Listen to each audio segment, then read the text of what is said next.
All right. Thank you all for coming out again for the third night. Officially March. I don't know if it's like East Tennessee. Is it nice and warm where you're at? Maybe getting some blossoms on some trees. Like overnight, we've got blossoms on some trees here in Easton, or at least in the Knoxville area. But anyways, so I'm going to be talking about building and teaching historical literacies. It's going to be similar to a lot of other talks you hear about teaching primary sources and using them. Unlike some of the others, it's going to be less of example lessons. It's more of kind of I don't know, philosophical, so to speak, kind of foundational kind of knowledge. Talking about some research and things that maybe you can help build a stronger rationale for why you should be building and using primary sources and that kind of stuff. So let's get into the session. And all right, can you all see the whole page?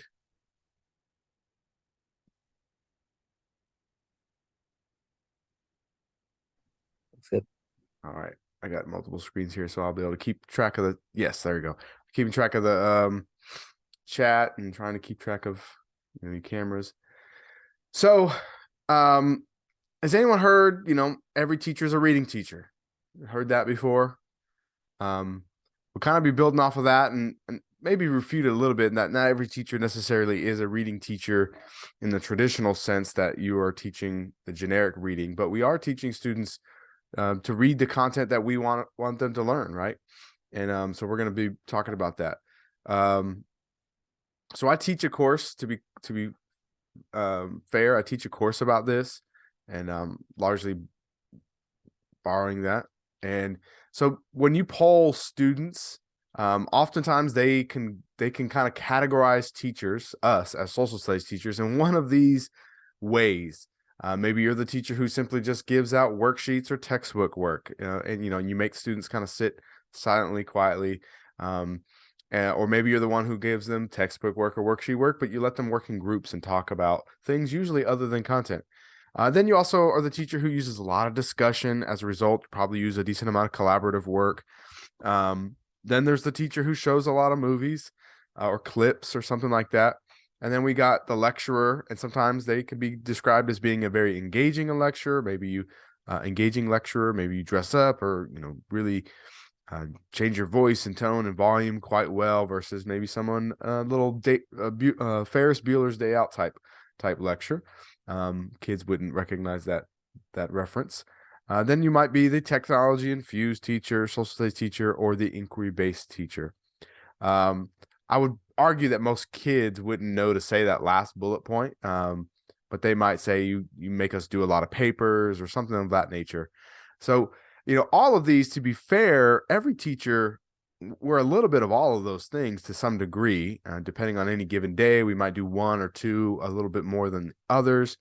But there's probably at least, or I would say, of these bullet points, which, and you could put these in the chat, which one of these would probably be least common among teachers among social studies teachers? Which one of these bullet points would you say students would describe their teachers the least likely to describe their teachers as social studies teachers?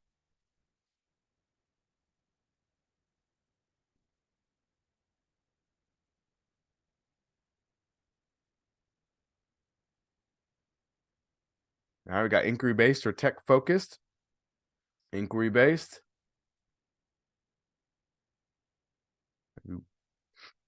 All right, we got another inquiry based.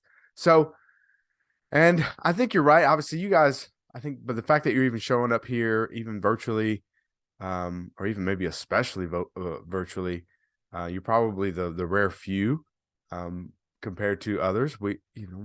It's a cliche that social studies is the boring subject, unfortunately. And there's several studies going one back in the 1837. There was, or not 1937. There was one in 1990s, one in early 2000s, one, the most recent one, 2021, talked about kind of asking students to describe, their most exciting classes or what's the ones they're most boring. And unfortunately, social studies sometimes gets up close to the top. And people have always advocated for inquiry, better instruction, like being more like actual historians, right? Of course, this doesn't mean that even if you are actually more like historians, that everyone's going to love it. Just kind of the way it is. But and perhaps you've heard sayings like this, that kids today just don't know history. The blame falls on public schools. We need to teach more history. Or many parents are concerned that their children are not learning enough about how and why the United States came to be. So in that one, it's not just that they're not learning history, they're not learning the right history for that particular family. Or perhaps you hear this from parents or other adults. I hated history in school, but I like it now. Things of that nature. And it's usually because what they do now is often maybe museum based or going out into looking at monuments or watching films. Obviously, they get to pick the topic. That probably has more to do with it than anything else.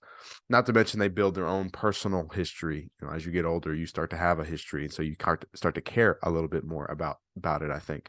That's just a personal thing. But there's always been a shifting understanding of historical knowledge or historical thing. Often the thing being criticized is not that we're teaching history or that we're not teaching it. It's that we're not teaching heritage, or we have a lack of heritage teaching. And obviously with changing demographics, things like that can change.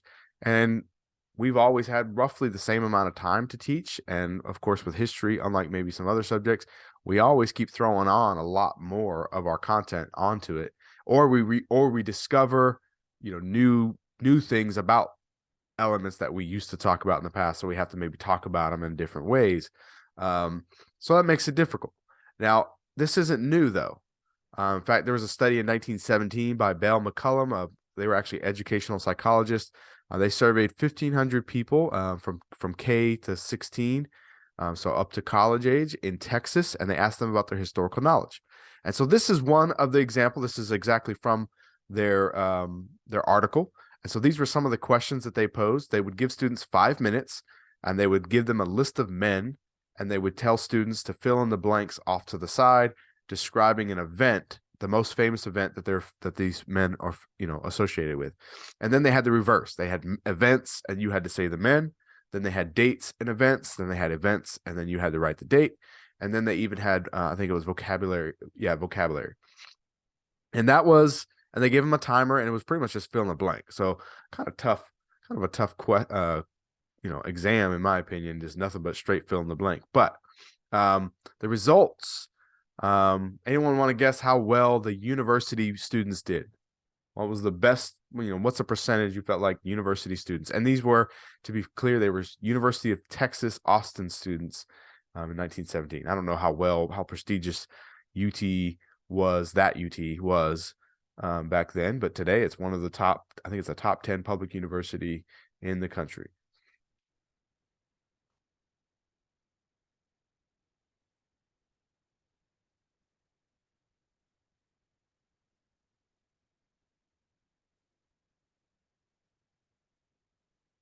All right, 15, 20%. All right, not that bad, but we will see. Maybe I set you up for that. Sorry about that. But we did see grade school did 16% considered proficient with their historical knowledge. High school was 33, normal school was 43, and 49% was universities. I know we don't really do normal schools anymore. All of us would have gone there otherwise to be teachers. Now that particular normal school is called Texas State University.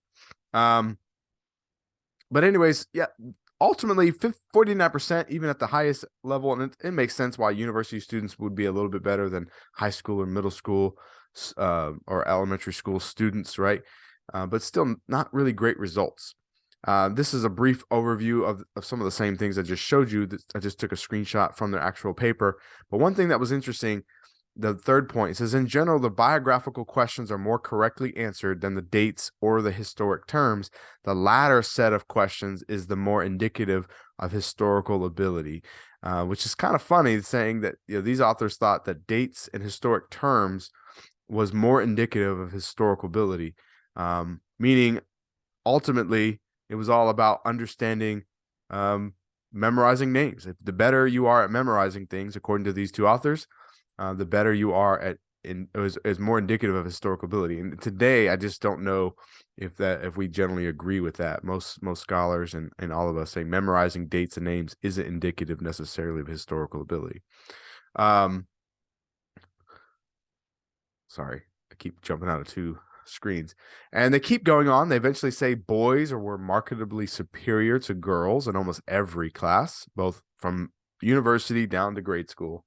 And let's see, only most familiar question, however, was the 1492, where girls did show a pronounced superiority over boys over one question. The question was 1492, which was a date, and they had to give an event, or I think it was an event or a person associated with it, and that one would have been Christopher Columbus sailing the ocean blue in 1492. And 95% of the people got that one correct, mostly. So the only ones who got it wrong apparently were boys. And it was said it would be of interest to do the same kind of test over in other parts of the country, right? What's interesting about this is we got to think about what's unique about that study. A little sourcing, almost using it like a primary source ourselves.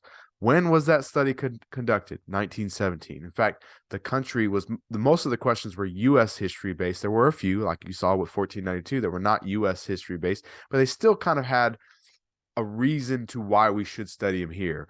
It's kind of seen as he's the one who discovered the Americas and all that kind of stuff. And so in time they would have been closer to when most of that stuff would have happened. Today we're what, 106 years removed from that study. And so we've added a lot of things onto that.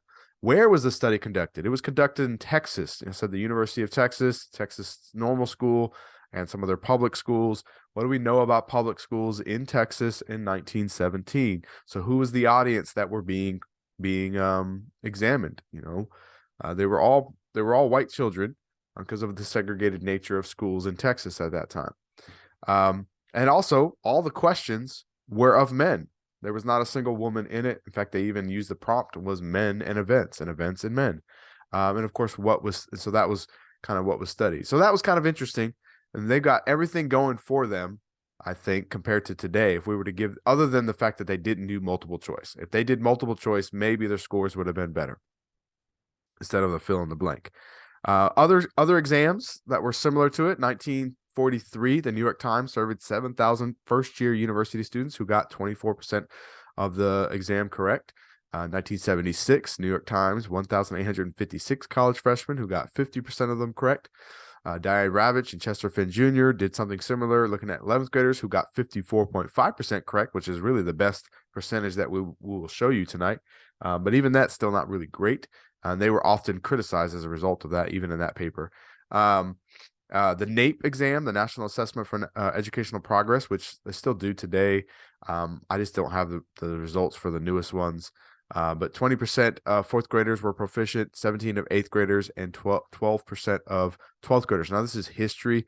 They also do geography, I think, and civics. Or at least most recently they do. Yeah, the last few times they've done it. So we haven't done well historically in our historical knowledge, which in all of these tests, to be clear, it's memorizing dates, multiple choice, or fill in the blank. As it was in 1917. So not doing so well with that regard.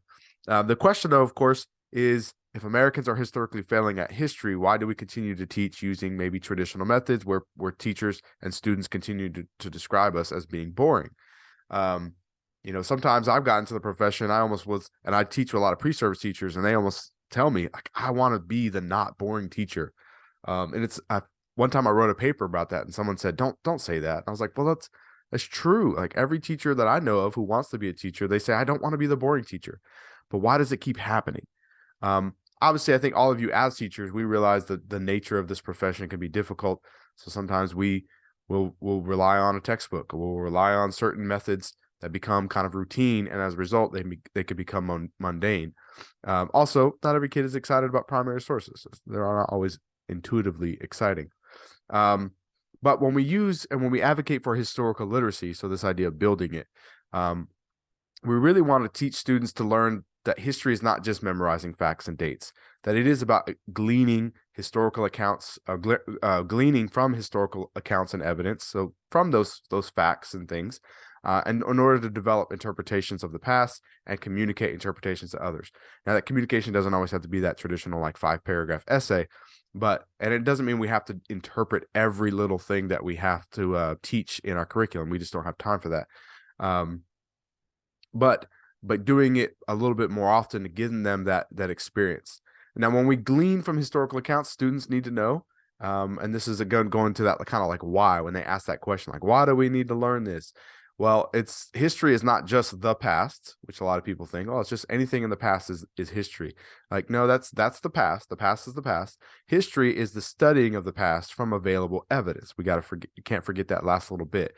And of course, historical evidence is rarely, if ever, perfect. This isn't to say that we still can't come to pretty confident conclusions about the past, but it is rarely, if ever, perfect. And so obviously we're going to use primary sources, which you've probably seen in several sessions the last couple nights about using primary sources, kind of where you can get them, especially now in this digital age. It's way easier to use these than ever before.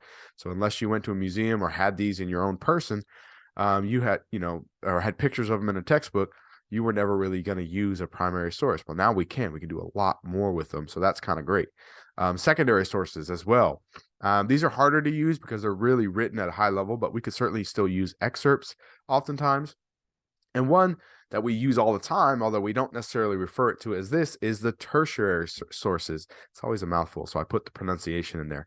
And these are third-hand accounts. So the criticism with these, though, and what separates them from secondary sources, to be clear, every tertiary source is a secondary source. So a textbook is, in fact, a secondary source.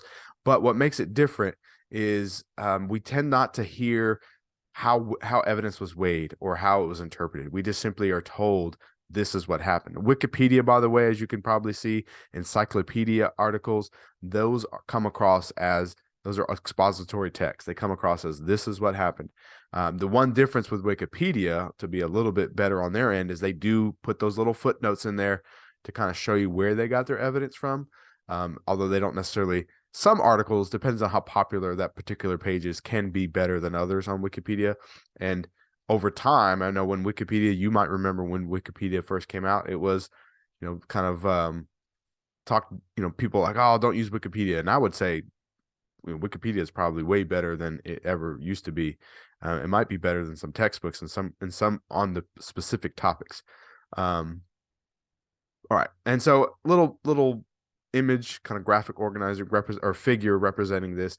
The base of all of history is based on evidence and accounts, and then public history is a little unique in that we can base it off of evidence, but it also has an entertainment component, so it's built off of secondary sources, and of course, as I pointed out, tertiary sources are always built off of secondary sources. So we just want to make sure we're always understanding that. And then, of course, we want to start developing those interpretations. These are our historical skills, habits of mind, concepts. Collectively, historical skills, you might have heard of sourcing, corroboration, contextualization, historical empathy, inferencing, which is not just unique to social studies, but we use it a ton, actually. Historical imagination. And some of these phrases can be switched around. Not every historian even uses these phrases, to be honest with you. Sometimes when you get into your own profession, you just do what you do and you don't necessarily know to put names to it. So sometimes it takes an outsider to say, oh, you did this. In fact, that outsider was Sam Weinberg. If you've ever heard of his name before, he's a professor at Stanford. He has an official title. He's an endowed professor of education and something like that. And I think by extension, he's a history professor by extension, kind of as an invite because of his work that he's done. In fact, in the late 80s, while he was still at the University of Washington in Seattle, he did a lot of work about kind of understanding how teachers and students do history versus compared to how historians do history and how they read. And so he started his first real big book based off a lot of his work he did in the 90s was Historical Thinking and Other Unnatural Acts. Really great book. If you haven't read it, you can get on Amazon relatively cheap. And he also, shortly after that, in 2002, he started Stanford History Education Group, which has a lot of free resources. It's evolved over time. I don't think he's officially like the director of it or anything, but he's certainly still involved with it. And his most recent book that I can recall was 2018, which is Why Learn History When It's Already on Your Phone. He actually talks about some of the same elements that I started out, which is partly why I created this course that I'm teaching here at the University of Tennessee. So he started developing some of these things, giving them names and really starting to teach them. And so we says, hey, we're going to teach these habits of mind. We're going to start making sure students have mature epistemic stances and understanding, asking historical questions, developing, healthy skepticism, being open-minded, but not so open that your brains fall out. Understanding historical concepts such as, evidence, accounts, change, continuity, time, cause and effect. All together, those kind of are known as, by literacy researchers, they call them historical or historians' heuristics, which is just kind of a short term for saying techniques or methods. Other names can be thrown around called historical thinking or thinking like a historian or reading like a historian, kind of all meaning kind of the same thing. So sometimes people like to come up with a phrase just to stand out when they publish, to be fair. Now, why does all this matter? I think some of this you know, right? But I think part of it might be more of understanding the rationale behind why we're doing some of the things we're doing, and you can better explain it to your students or to colleagues, and that kind of stuff. And really, it's because knowing this helps people understand the work of historians to a large degree. And from a schooling perspective, it's more similar to how other subjects are taught. So in math, you got to do math. You can't just listen to someone tell you how people do math and then never do it yourself. Same with science. You do listen to people tell you how to do math, to be honest. Same thing with science, but they eventually have to try science. They have to do labs. History, we got to eventually get them to kind of try history a little bit. And we can do it in small chunks and then eventually give them larger chunks, and thus the inquiry aspect. Of course, we know this takes time. Also, understanding historians' heuristics can be transferred to other tasks that benefit decision-making, particularly for individuals in a kind of democratic society where we get a little bit of choice in voting, local votes, state votes, federal votes, that kind of stuff. We make decisions, and not just voting, but there's other decisions that are useful. To be clear, even Sam Weinberg says not everyone needs to be a historian. I know we like social studies, or we like geography, or we like some of the other social sciences, but not everyone needs to be a historian, because if we were, we probably wouldn't have a very good economy. But nonetheless, it still has important transferable skills that we can use for decision making. Now, speaking of epistemic or epistemic stances, so this, of course, is just meaning that the understanding of how nature of knowledge is formed in history. Where does historical knowledge come from, and how is it developed? And so there are three basic ways that is done. It's objectivism, subjectivism, and criterialism. And you can guess which one might be the preferred one. But the objectivism is the notion that history is simply what happened. Like, oh, it is what it is. You might hear people say stuff like that. And so the objective reality, it's uncolored by human perception or interpretation. Like they'll say, oh, the facts are the facts. You can't change the facts. You might even hear, the classic Dragnet show, just give me the facts, ma'am. But the problem with that is, and it's really more of an immature stance, so it's not that it's wrong, but it's more of an immature stance, is that we do know that there are multiple perspectives on things in the history, especially going back to that. We don't always have everything. We don't always have all the complete story. So even though we have some facts, we don't necessarily have all the facts, and sometimes it takes one fact to change everything. In criminal justice areas, you might hear about eyewitnesses not always being reliable. I mean, yeah, they were there. They can say, I saw it. But depending on the circumstances, maybe you were too far away. You didn't have your glasses on. It was a little dark. So yeah, you were an eyewitness, but you're it's not always best. And so we ultimately people who think a bit more have this kind of immature stance. They usually are always looking for the right answer or looking for the right story. They tend to be uncritical and accepting information at face value. They experience frustration when dealing with contradictory sources or information. They maybe focus their cognitive resources on summarizing, just finding the main ideas, or just finding facts. and they expect classmates to generally come to the same conclusions. Subjectivism, on the other hand, swings it to the other side, and they recognize that there are multiple ways of interpreting the past due to imperfect and incomplete historical evidence, but they often then take the stance that interpretations are all equally plausible. So simply put, since no one can be certain of any one claim, they all must be equally as good as any other, and that too is immature. So they often will just expand little energy in constructing or defending a claim because they're like, I don't really know if it's right or wrong. It's just, well, I don't know. They'll care little of others' interpretations, particularly if it's different than theirs, and they might throw around, well, that's according to you. According to you, might be a phrase that they'll say. They'll fail to justify their interpretations with evidence, discount evidence without valid reason, simply because, especially if it disagrees with them, can easily change their mind, give an alternative explanation, and they fail often to recognize the value of sources. So they might say, oh, there were 4 sources and and 3 of them say this, but sometimes that one has more value than others. And so they don't really care, about the value of sources. And then criterialism is judging evidence and interpretation using standards of evaluation, usually established by a community. Our community is historians. Geographers would have something like that as well. And so students must know about historians' heuristics in order to do this. So what we want them to be able to do is think deeply about questions, spend significant time evaluating sources, trying to use those heuristics, defending interpretations with evidence, willing to change their mind when persuaded with evidence, appropriate discounts on reliable information, and then also blending narration, description, and argumentation when communicating. Now, to be fair, criterialism doesn't mean that everyone comes to the same or similar answers, as long as you could still have a wide range of answers as long as they have kind of a criteria. Oftentimes you'll start the paper with, here's my definitions, and based on these definitions, which is your criteria, I'm going to do X, Y, Z. And so good historians will do that kind of stuff. Now, the question with all this is like, how do we teach those things? Because those aren't in the standards per se.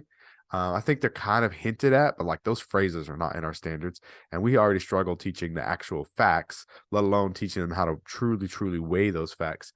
And simple answer, of course, is using primary and secondary sources. You can still use tertiary or third-hand accounts, textbooks, but simply just putting them in your lecture doesn't necessarily develop historical literacies. It certainly probably better, but I think some research has shown it doesn't really truly do it.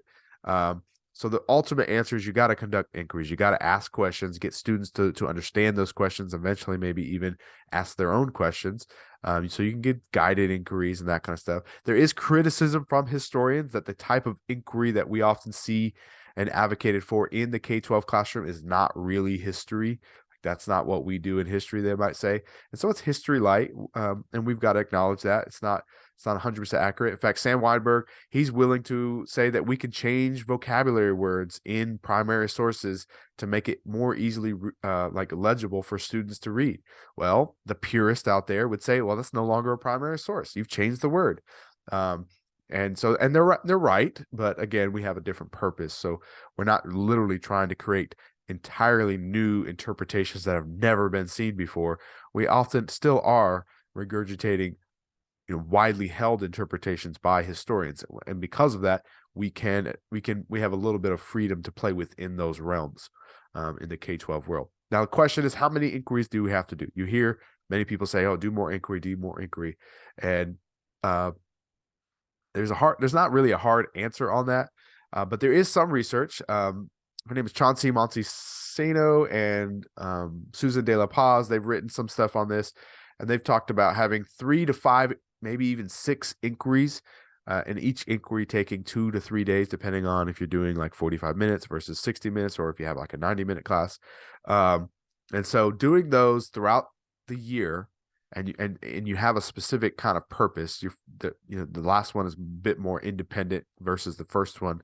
But when they did that with middle school students, they were 8th graders, they found a significant growth, and they did it multiple times over years, over a 3-year period with different groups of students. And they all saw a significant growth in students' reading ability within reading primary sources based on a rubric that they had, and on their writing ability. So they got better, and they did the traditional 5-paragraph essay. So there's certainly things that you could do in between those inquiries to still make it work. 4 seems to be a natural answer because 1 per quarter, 1 per grading period or something like that. And in between them, you could still do mini lessons. One thing that's clear about this is you want to be intentional. You just can't show up tomorrow and go, you know what, let's do an inquiry. It's probably going to be difficult for you and for the students alike. So, it takes intentional planning on your part of you as a teacher, and not only just say, hey, I'm going to do it 2 weeks from now, but doing some things leading up to it. So maybe just practice putting a primary source in your PowerPoint and just analyzing it. And then you move on with your lectures. Little to no work on the student's part. You do that multiple times, and then eventually you give them one, and then you have them work on it. And then you start to explain, hey, we're going to start doing these inquiries now. And I think that's all I got. So, like I said, it was mostly going to be talking about kind of the rationale, less of the here's an example lesson. There's several of those. And I know a lot of you already out there do a lot of inquiry or use primary sources, but I just want to open it up to kind of questions. And I'm going to turn off this so I can maybe see if you all talk a little easier, because right now you're like super, super tiny and I can't tell if anyone talks. But, what other, I don't know, is there anything that you took away from this? I'm going to stop sharing. That's what I got to do. Anything else to add to it?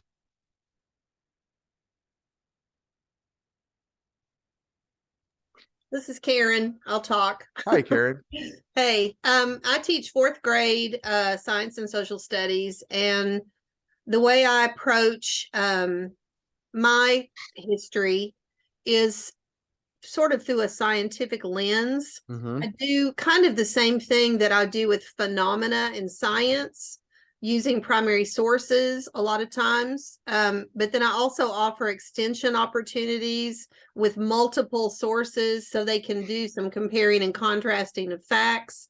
And that way they see that there's more than one way to find information about the historical past. I also encourage a lot of connections and patterns. They look for patterns and connections to events that are happening historically. So that's kind of how I do that. Yeah. So, I mean, and I should say a lot of what I describe, people would instantly think, oh, this has to be high school. This has to be maybe middle school, certainly maybe AP, but elementary, there's not a lot of research on it, mostly because there's probably not a lot of elementary teachers get time to do it, to be fair. But, I appreciate that you're doing that work. I know some of my kids' teachers are doing that. My daughter's in 4th grade. My son's in 5th grade. I definitely see them doing it. And I know that they have to find time to do it often in their literacy classes, and so the focus sometimes isn't exclusively on teaching the history, but they certainly are still doing some of those elements in their writing. And I really appreciate the work that they're doing. And so I see it out there, to be fair. I know the research, obviously it's been out there for 20 something years now to do some of this stuff, and even longer than that, to be fair, but it's working its way in. But we are habit, creatures of habit. When we use what's called the pedagogy of observation. We tend to do what we were taught. And if we liked it, if we liked a teacher who was a really good lecturer and that's what drew us into the profession, we maybe tend to be more of a lecturer ourselves. I mean, to be fair, I lectured this entire time. So I'm not saying not lecture or not use any of those traditional methods, but it's about blending it. Yeah, never discount the power of elementary folks using inquiry. I'm certainly there.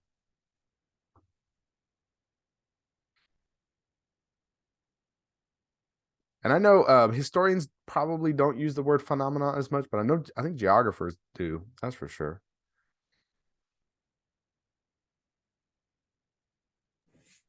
Hey, this is Dylan. Hey, Dylan.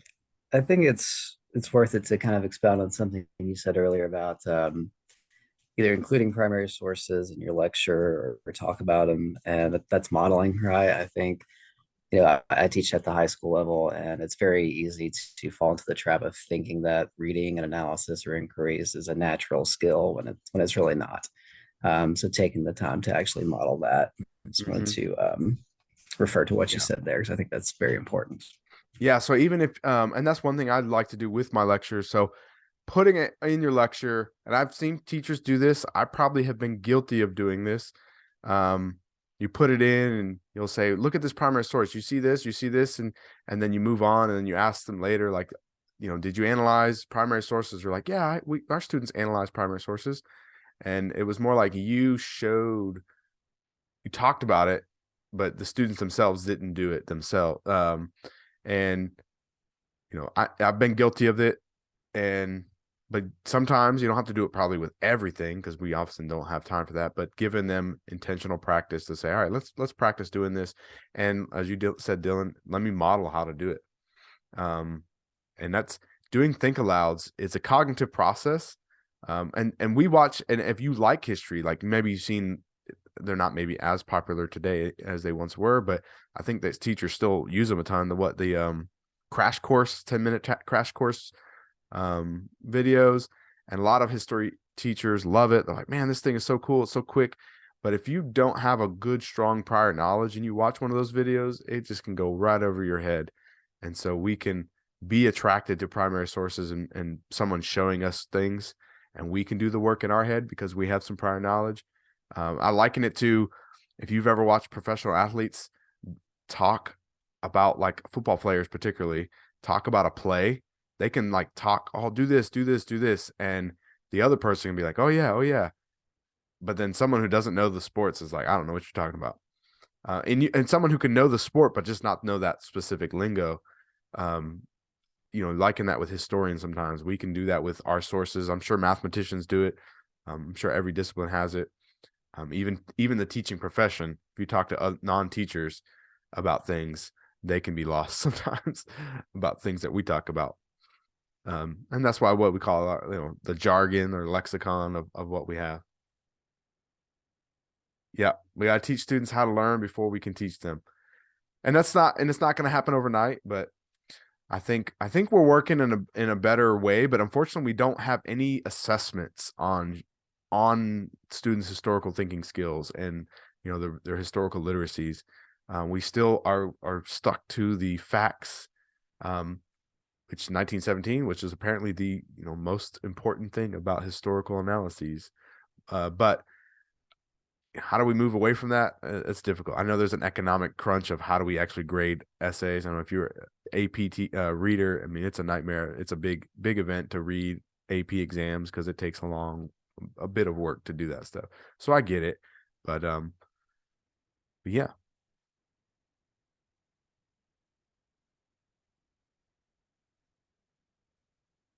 If there's anything else.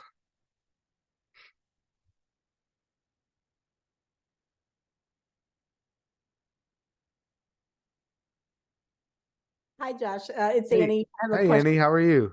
I'm also going to put in a shameless plug if y'all aren't too tired to stay on the next hour, because we're going to actually do some of the things that you talked about, I hope. If people are up for it and not too tired after a long day of teaching. But I am curious, and I apologize, I had to come in late because I had another session here in Virginia that didn't wrap up on time because of some technical difficulties. But I am curious, because I was with you guys last year in person at your conference. Mm-hmm. And at that time, your new standards and some of the laws surrounding what you can and can't teach in Tennessee were kind of raw, and teachers were fairly emotional. So I'm curious now that you've got kind of a year under your belt of teaching under the new, I don't know what the right word would be, limitations or requirements. I'm just curious if people can comment a little bit on, are you finding it that you're changing how much inquiry you're using about the same level, now that you've got a little bit of restrictions placed on the content? I'm just curious about that there in Tennessee. I'll let some people. The question's probably more for the participants than you. Yeah, I was gonna say I was gonna let some other people chime in. Now, it didn't hit me personally because I don't teach 8th grade.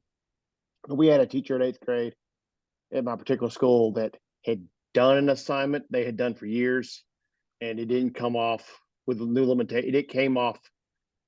Well, he had to change it. He kind of got said, "Hey, don't do that again." It's just one of those things. I don't think he meant anything by it. I just, but yeah, it was they did I forget the whole thing. They did a thing about slavery, and it was a journal type deal, and I think that didn't go over as well anymore. But I think he had done it for years. He's not a new teacher, so Okay. And Marcus, you'll have to help me out because I'm from Virginia. Is 8th grade the year they do stick history? Is that eighth grade. Yeah, good call. You good question. 8th grade is American history. It's American history. Yeah, it's And they pre-colonial do stuff. to Reconstruction. Yeah. And whereas 6th grade is ancient history, world history, and 7th grade is maybe not so ancient. So Yeah. how I generally describe it. And then you get like modern U.S. history. And I think you get some overlap between 7th grade history and the one that's taught in high school, right? Right. I taught Yeah. 6th grade for years, and I taught 6th grade before it split. And now 6th grade is like 6th grade used to go from Mesopotamia all the way through Age of Exploration in 1 year. And now it goes Mesopotamia, 6th grade Mesopotamia to the fall of Rome, and then 7th grade picks up the fall of Rome and goes to the Age of Exploration. Yeah.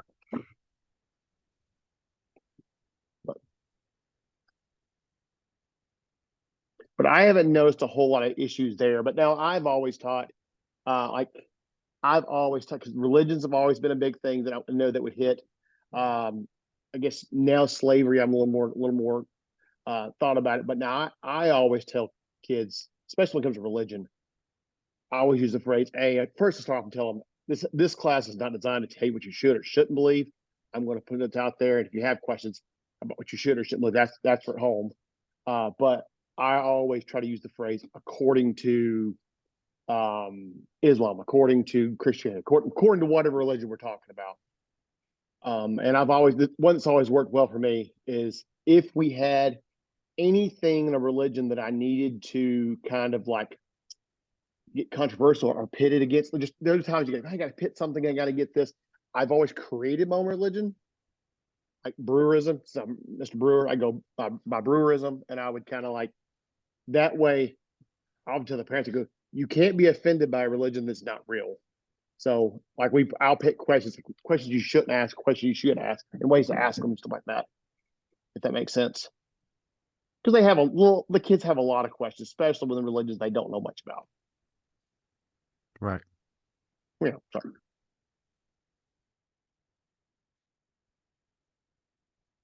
Wow. Yeah, I think most people just know that if you could stick to the standard, you just stick to the standards that we have. Now that we are thinking about adopting new standards. I think officially, I don't know if any of you saw it. There was I thought of an announcement. I hadn't actually clicked the button, but I got a email about reviewing some of the new standards, which eventually once it goes through this review process, they wouldn't go into effect till 2026 or something like that. But I hadn't actually looked at them yet myself. Eventually, I plan on sending them out to all the TCSS members so that you all could do that as well. Just trying to get through the conference first before I do all that.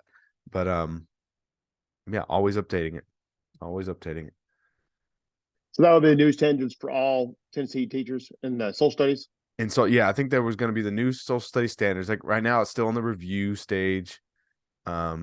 And I guess they send it out to get comments to see, what he would like about them, what we don't like about them. Again, to be fair, I haven't looked at them yet.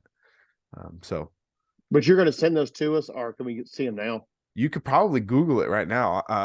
But I planned on trying to send them. Let me see if I can. I had it in the email. Let me see if I can find them. So you may or may not have heard in the news, it's been on CNN, unfortunately. Virginia's going through a fairly contentious standards revision ourselves right now.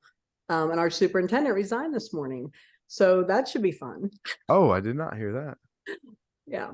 But we've never politicized our standards revisions, and suddenly we find ourselves in a highly politically charged revision cycle. So it's been pretty tough. And it's interesting because Tennessee standards revision did come up in conversation, along with South Dakota that recently did theirs, and Louisiana, and now y'all are getting ready to embark on what we've been going through the last year and a half. So yeah. It'll be interesting.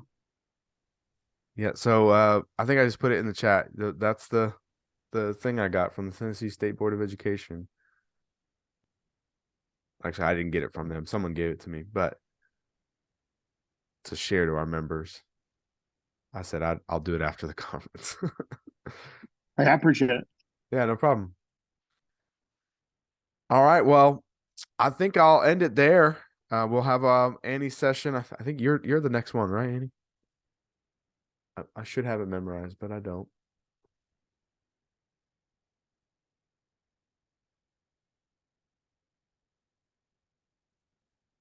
Got too many things. There it is. No, you're not the. Yes, you are. Yeah, you are the next. Yeah, one. yeah. Okay. Is it the same link or do we need to log out No, and log yeah, in? you can just stay right here. Yeah. So I'll hit Oh, the okay. end record button though.